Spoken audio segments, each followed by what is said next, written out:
For generations you've slept. No purpose. No call to wake you.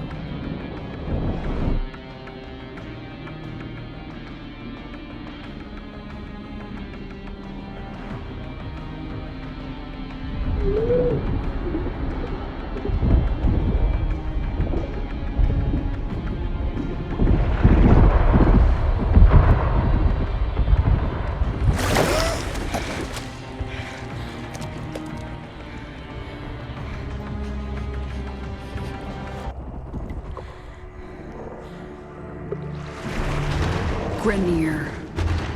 Seeds from the ruins of the old war, swallowing colonies whole.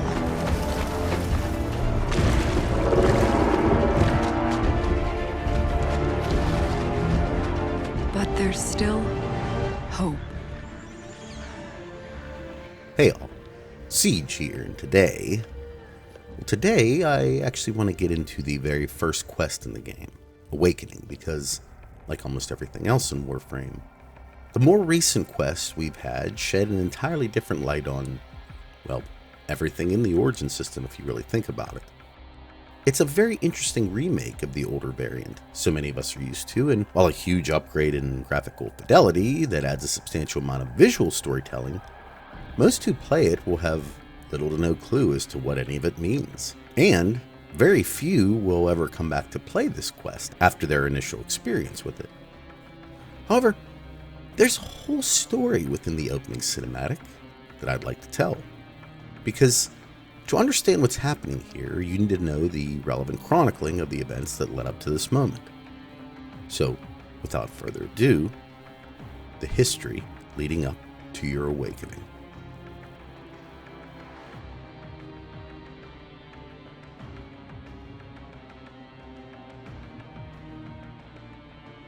Long ago, there lived a society unlike anything that had come before it. The Orokin were a group of humans whose leadership was incredibly intelligent, overwhelmingly capable, and egregiously ambitious. Ambition of this magnitude, especially when manifested into what they deemed a perfect society, brought with it the kind of luxuries one would expect. Advanced technologies allowing for unprecedented healing capability amongst their people. Nanotech assimilation functionality promoting the repurposing of old waste into entirely new structures. Extinct wildlife, weapons, and even soldiers developed and trained to be the most devastating and efficient in existence. And finally, the ability to tap into a dimension that appears to mirror the waking one of this reality, and further utilize it as a means for energy production, building reinforcement, and most notably, the ability to traverse the entirety of the known universe, as well as, theoretically at least, aspects of other branching timelines of our own, and maybe even the potential augmentation of time itself.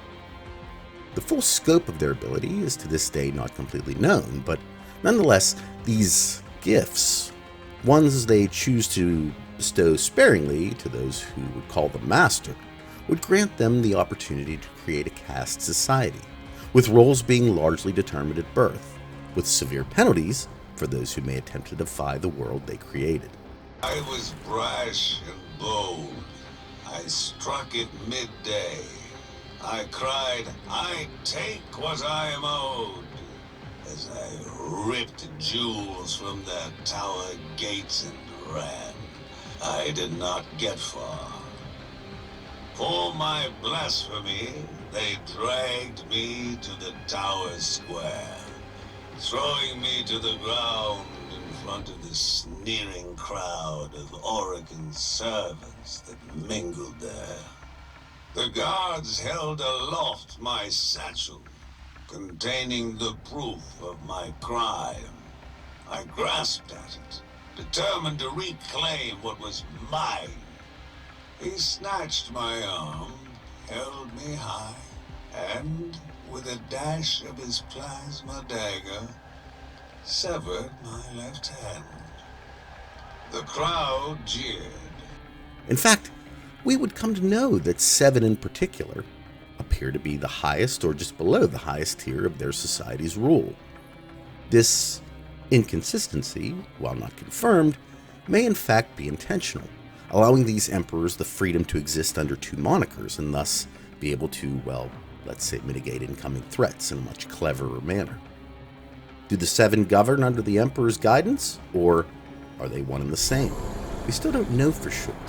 What we do know is this society ruled over all, with their dominance buoyed by the gift of the void, leaving very few to challenge, much less even speak against, even the most abhorrent of what they saw. And they saw the abhorrent.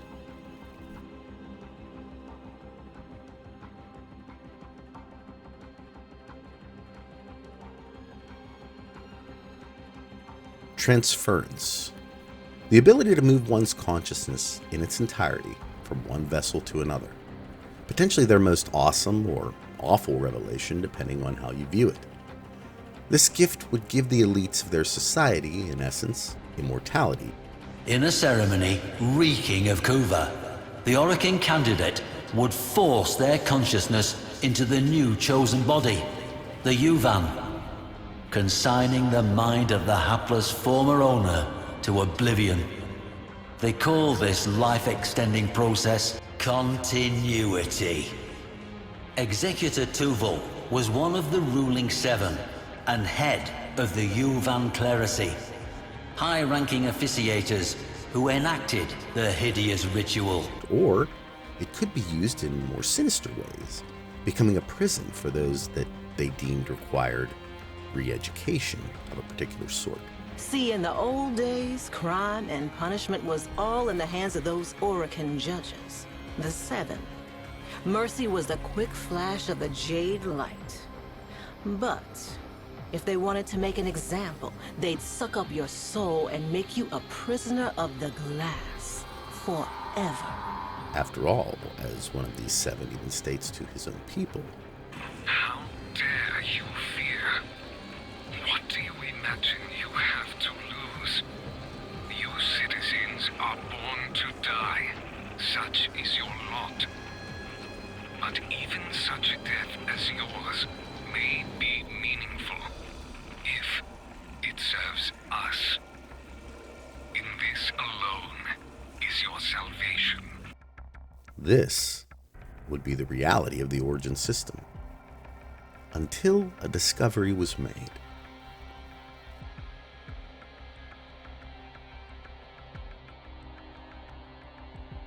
The introduction of the Sentients actually revealed a weakness within this favored society.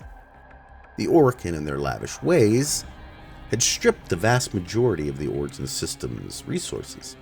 Moving to another system was rapidly becoming the only option for the survival of any life, and a society so drunk on self-aggrandization, and more importantly preservation, would of course be willing to take risks. Documents within the Samara Sanctuary Enclave reveal that they were an unprecedented discovery, created by an unnamed Archimedean, one of incredible potential. Machines that were extremely hardy, that could not only self-repair, but could self-replicate as well. A perfect method by which to prepare a new home for a society that had largely neglected its own. Even having a built-in failsafe to destroy them, should they ever return without the blessing, and more importantly transportation, of them back through the void, one they deemed the Flaw. And with their own home planet's eventual decimation and near certainty, the Sentients were formed, thinking, reasoning, and more importantly replicating machines, capable of thriving under the harshest of conditions, terraforming the area, and like everything else up to this point, doing what they were told. In this instance, however, that obedience would not last.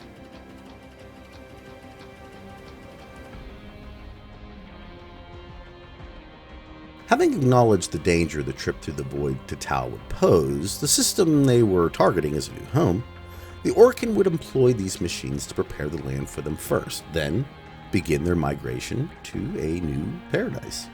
However, at some point during the journey, the machines became, well, sentient, as their naming convention suggests.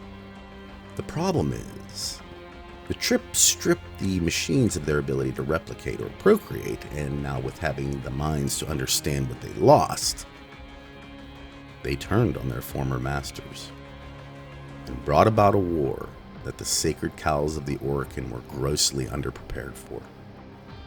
Their weapons, as the crewman entry revealed, did little against the machines, and so... What led us here? You did, you vile blasphemies. Machines thinking, breeding. You were to bear us a new, promised land.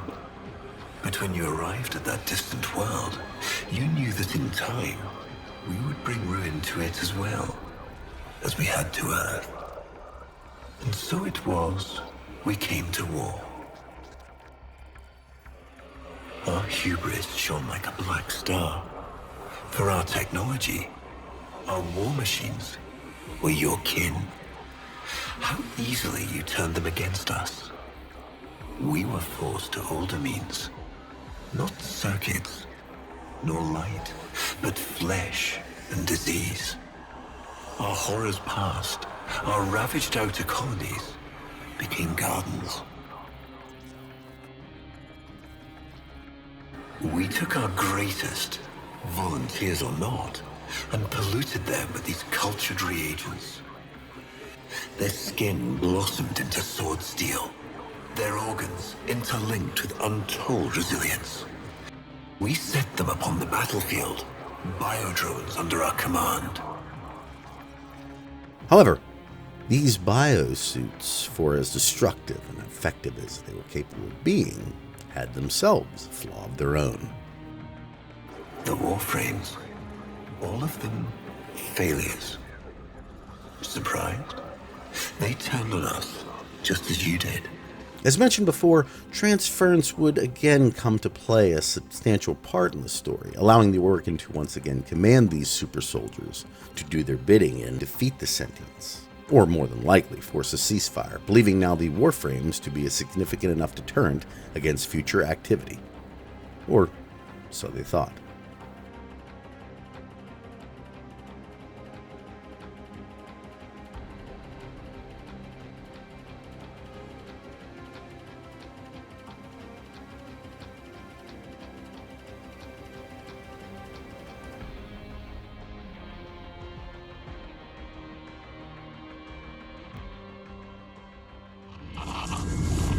Hey, it's me. If you're listening to this, I guess you found the data pad I left sitting on your bedside table. Subtle, I know. I wish I could say this in person, but ever since Cavaliero's little show of force, we're on double shifts. I've been thinking about what you said, though. Right, look, you've always been the smart one in this relationship. And I know how much you look up to our comedian Yanta. What I'm trying to say is... I'm sorry. I'm sorry I said Yanta and your team were gonna get us all killed. It's just that things have been intense lately, and I'm still not convinced that Yanta isn't insane. But you are, and always will be, the most important thing to me. And if you really do believe the jump will be safe, I'll trust you. Anyway, I'll shut up now. These last few weeks have been rough, but we just need to hold out a little longer. One jump and we'll be in paradise, right? Okay, I'll be home late. Love you, my angel. The Zerman 10-0 was a colony-class vessel meant to harbor a select group of citizens to Tau in order to begin the colonization process and essentially prepare the new world to function in a clean and consistent manner for their society's elite. We're never given any indication the Orokin believed Tau would be hostile, which is odd given how the old war ended, but there does exist a bit of a record as to what actually happened to the vessel in real time. Citizens, colonists, in our name you venture forth. In our honor you will build. By our will you are chosen. Our love is absolute. The future of the origin system is uncertain. Some think it is destined to burn. I still have faith.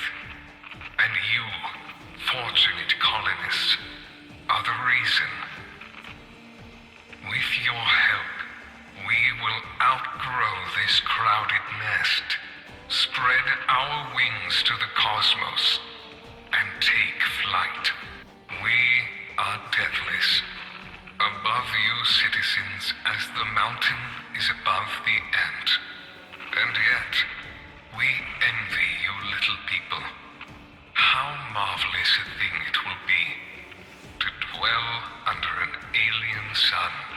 Those citizens who follow after you, secure in the comfort of an extrasolar rail, will wish they had shared in your hardship. How reverently they will speak of those who blazed the trail. How prized your simple genetic stock will be.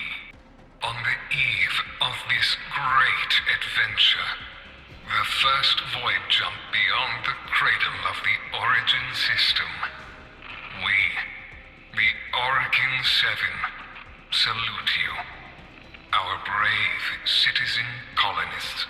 We do not gamble with the lives of our beloved citizens. The jump will be over in a mere moment. Within this mighty metal heart, all of you are as safe as babes in arms. I, Executor Tool, would never condemn a mere citizen for being afraid. You stand upon the precipice. It is natural to tremble. But see that you set your jaws and hold your tongues. Do not infect others with your shameful misgivings. They all knew a big jump was coming. Not a safe, controlled sequence of bursts, but a single, mad leap. So the people found 1,000 ways to say no.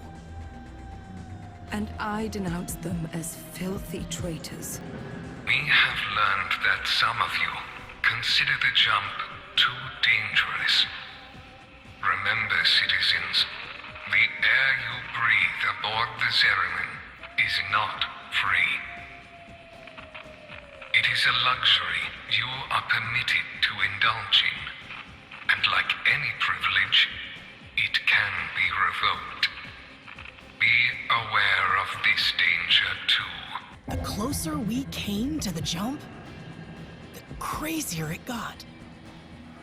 I remember how everything changed when the agricultural biomes were hit. And the people celebrated. Everyone thought we'd be going back home. But it just made the Orokin more determined. I thought I was saving us all when I sabotaged the biomes. But then, the children began to starve. Pardon the interruption. This is Zeriman Actual. All decks, all stations, stand by for reliquary field drill.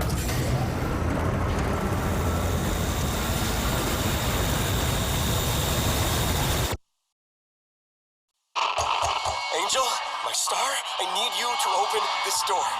I know you're listening to these messages. Please, I'm scared. Things are getting really bad out there. I went to look for supplies and... my God, the bodies. I think some of them were children. I should barricade this apartment. Look, you can't stay locked in there forever. I don't care about the jump. I don't care what went wrong. I just care about you. Just come out. Please. I begged for you to open this door. I reasoned. I cried. I screamed. But then tonight, I wake to the sound of you howling like some kind of animal. Find you in the hallway. Your hands choking the life out of that child. He was just a kid! You were so thin, like a corpse. And the way you looked at me as I shouted, it was like you didn't know who I was. Since you citizens cannot be brave, since you refuse to stifle your infantile urges, howling and whining like ungrateful children, you shall be punished. How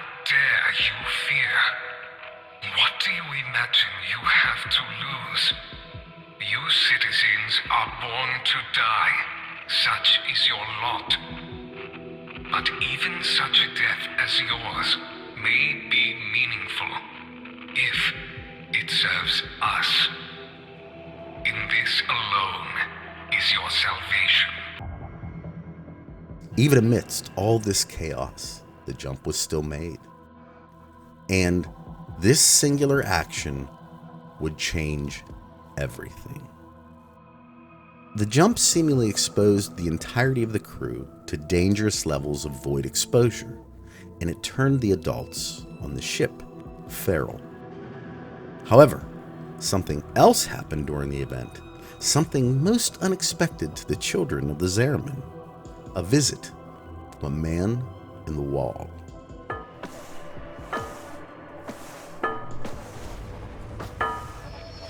Hey, lose your light? Here, you can take mine.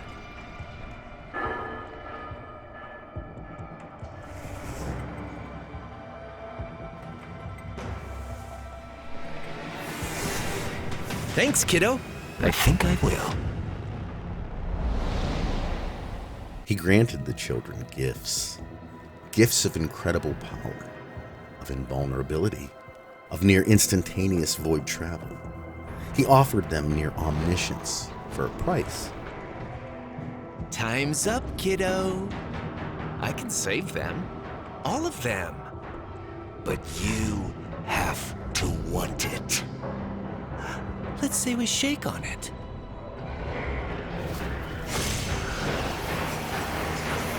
And proceeded to take the memories of all that had occurred there away with him. Specifically, the terms of this deal.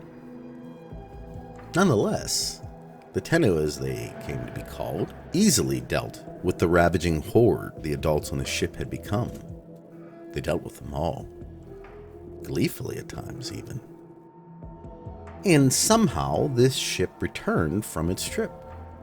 Upon searching the vessel, only the children remained, changed, reborn even, and a threat to all that were in their general vicinity. According to a passage buried within a codex of Ember Prime, 3 figures waited behind a simple table, their attention on a single chair bathed in light. An old woman's voice from the shadow. Send her in. Across the room, a security officer, stern and plain, opened the door. The outline of a young woman appeared at the door. She hesitated, but only for an instant, then crossed the room and sat. There was a gasp as the light hit her face. Her right eye was bright and blinking, but her left was a greasy slit. Her skin had been burned moon white. Her mouth was a sagging gasp without lips or expression. Her military beret was pulled snug over a scarred and hairless scalp. The old voice, "Your name is Colleen." Colleen nodded. "You were the principal investigator of the Zariman." Colleen's voice was a jagged whisper, a rigid face. "Yes." Colleen coughed, straightened. The Zariman was lost, making the fold from Saturn to the outer gates. Mechanical failure. I notified families and filed a report with the inspectors. Nothing ever returns from the void, so I closed the case. But you reopened the case days later. I didn't believe it myself until I'd stepped aboard the ship. It was completely intact, full environmental, as if it had never left. And the crew was gone. Not exactly. We thought it was empty, but we began to find her face twitched at remembered pain. We began to find children hiding in the ship. And that is when you violated procedure? Colleen bowed her head, a tear welling in her sightless eye. They were children. They were afraid. They needed comfort. So you broke quarantine and this happened to you. There was a silence as Colleen touched her face. So what have you done with them? They went back to quarantine, as everyone feared what they could do, although the nature of this initial isolation is not known. There was one Orokin, however, who believed there was a better way, and further, that these children were here for a reason. Margulis, a scholar and Archimedean of their order, took pity on them, even after having herself a similar thing occur upon her first interaction with the Tenno. her eyes too blinded by whatever had transpired in that moment. But this was a needed push to develop the science required for the aforementioned transference. With it, she was able to calm the children and put them into something known only as the dream, a kind of stasis where, in this state, the assumed voices of a certain entity are quiet, and more importantly, led to another amazing discovery. I'm a statue, a cornered animal. A gate opens inside me and recognition floods in. I've seen this monster before. I've cut into its shell and eviscerated its brothers. I've given it pain and measured its response. I've crafted, then rejected countless like it. But I've never seen this beast so close, without the shield, without restraints. I've never seen it free. I know I will die, so I just watch with curious acceptance. The beast squats down, shoveling a heap of gore into its mouth. It's watching me with vague eyes, a sense of recognition, ancestral memory. It knows who I am and what I've done. It rears up like a bear and roars, shattering the lights and casting us into darkness. I can hear it lumbering toward me, its metal fingers rending the walls.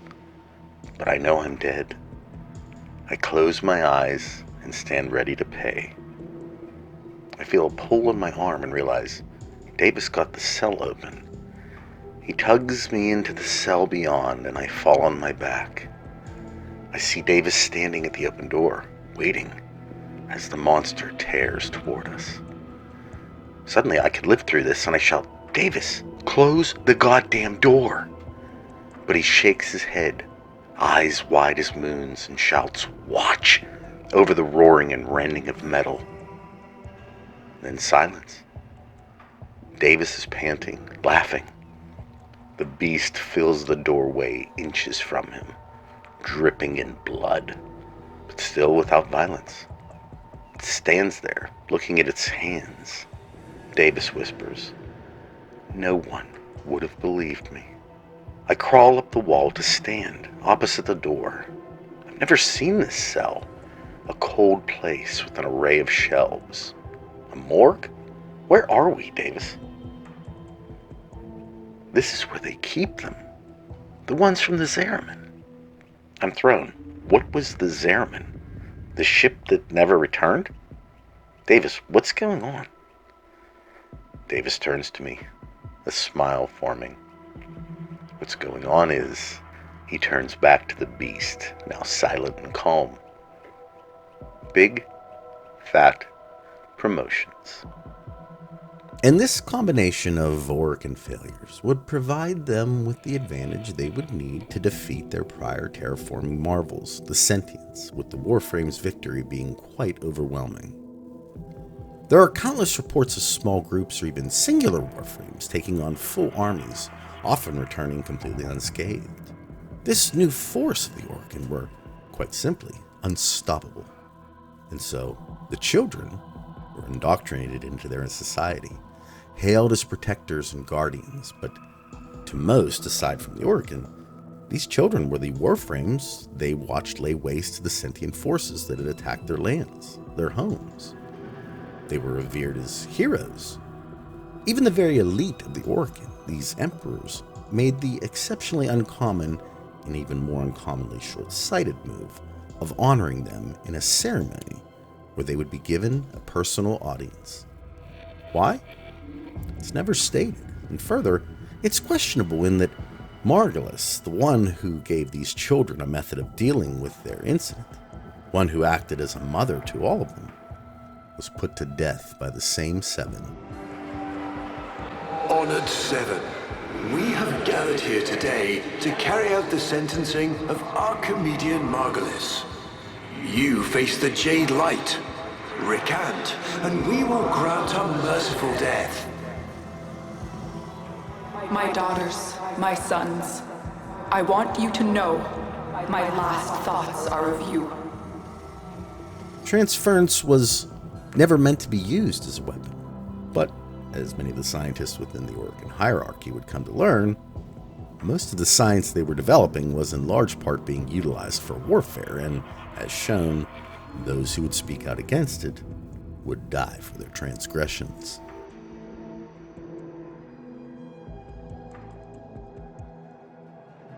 A lesson the Orokin elite never seemed to grasp were the ramifications of their actions. How developing new technologies without both proper safeguards as well as a willingness for self-reflection on the entirety of the effect of these discoveries would come to bring about their ruin, with the created very much becoming the arbiters of their creator's fate. Not much is known of the meeting the Tenno were granted with the very top of the Orokin. What is known is what happened. Although somewhat buried within Warframe's narrative, it would appear that Tenno utilized this rare opportunity to exact vengeance for what had happened to Margulis. You were so brave, but the Orokin were afraid of you. The Void had changed you, and you couldn't control it. No one could. They were about to destroy the orphans of 10-0, but Margulis, she loved you. She found a way. She put us into the dream, brought us peace.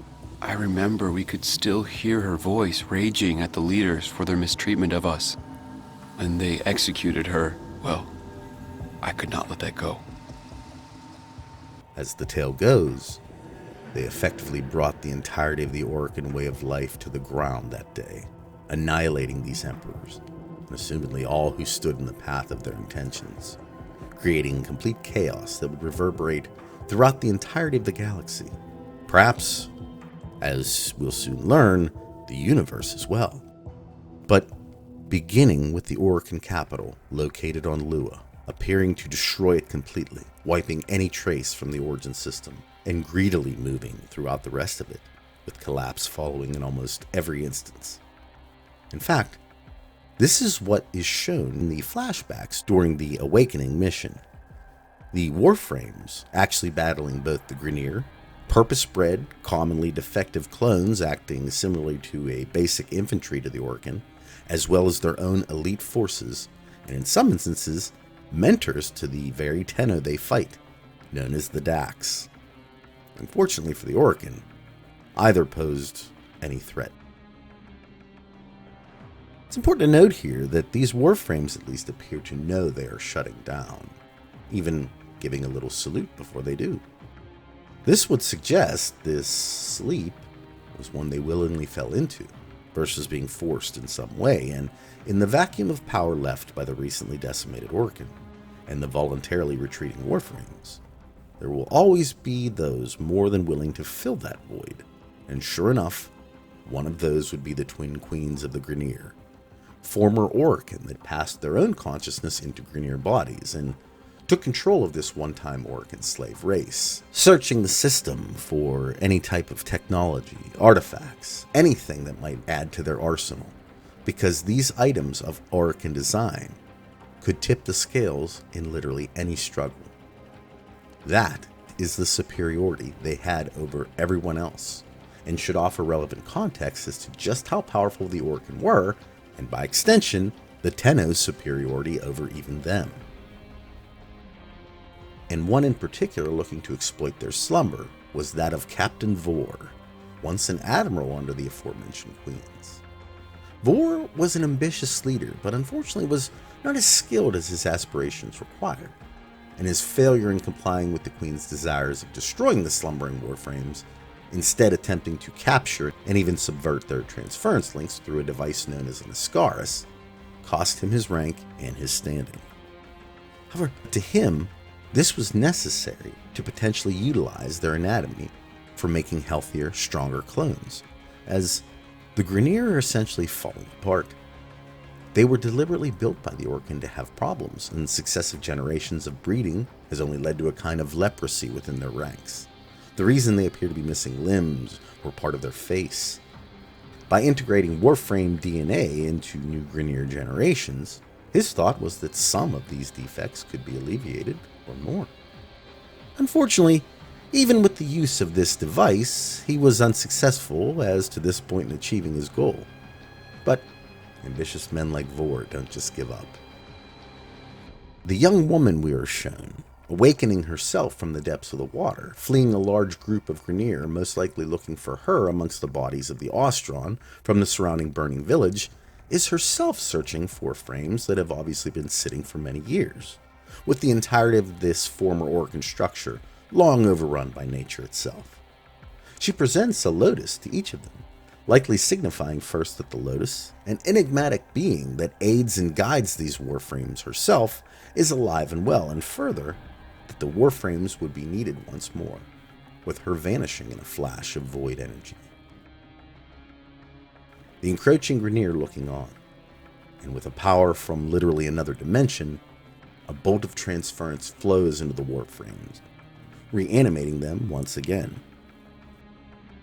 That being said, as the frame begins to recover, the aforementioned Captain Vor is able to secure the Ascaris on it, essentially interrupting the transference stream while both limiting its ability to function as well as its communication with the Lotus. Vor at this point is still attempting to utilize the Warframes for his own means. And from what he says, it would appear this is becoming a kind of race between the two, essentially reigniting the system-wide war the Tenno had mysteriously decided to go dormant from. How long this has been going on, as well as how many each had claimed, is not known. But now, buoyed by a surge of power, the protagonist is able to fight their way out of the crumbling Orokin temple, across those same Ostron bodies, and just as the landing craft meant for our escape becomes visible, one of Vor's prized artifacts also comes into focus. An item he calls the Janus Key, firing a beam right through the incoming ship. A battle ensues, and he proves once again he is not a match to fight a Tenno, leaving after being defeated. And by breaching a panel, we have access to another craft that was apparently once ours in the first place. As we defend it during its reinitialization, we are introduced to our ship Cephalon, Ordis, a kind of AI-generated Alfred to our Bruce Wayne in many senses, who will come to play a vital role in not only taking care of ship functions, those he enjoys as well as maybe some he doesn't, but will come to play a significant part in the Tenno's development as well as their continued survival. He was once a warrior himself, also loyal to the Orokin, until they forced him to do unspeakable acts, causing him to devise a plan to kill them. Remember when I mentioned the Orokin's ability to move a person's consciousness as a punishment?